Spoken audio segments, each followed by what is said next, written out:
Nous avons abordé mardi le premier avantage de la technique du sandwich. L'intérêt, tel est le second mérite de la technique du sandwich. Avoir montré de l'intérêt à s'intéresser à ton collaborateur, avoir relevé ses efforts et lui permettre de progresser en conservant sa motivation intacte, voire idéalement amplifiée.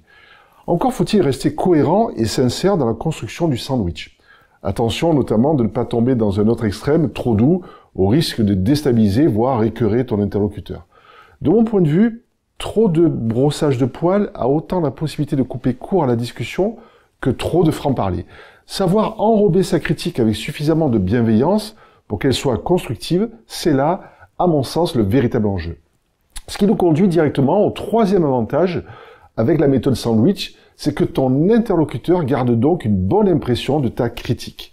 À partir du moment où il en ressort valorisé et encouragé, avec de nouveaux axes d'amélioration ou pistes de réflexion, pour enrichir ses compétences.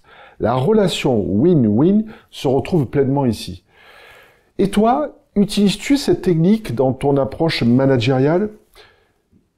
Parviens-tu à rester honnête, suffisamment précis et mesuré dans ton approche? Est-ce que tu te sens écouté?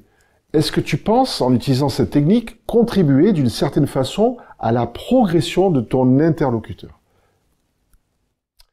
Si tu as aimé le contenu de cette vidéo, tu peux bien sûr la partager, la liker si bon te semble, mais le plus important, fais-nous part de ton retour d'expérience et de ta propre vision en commentaire afin que l'on poursuive le débat qui doit contribuer à notre propre amélioration.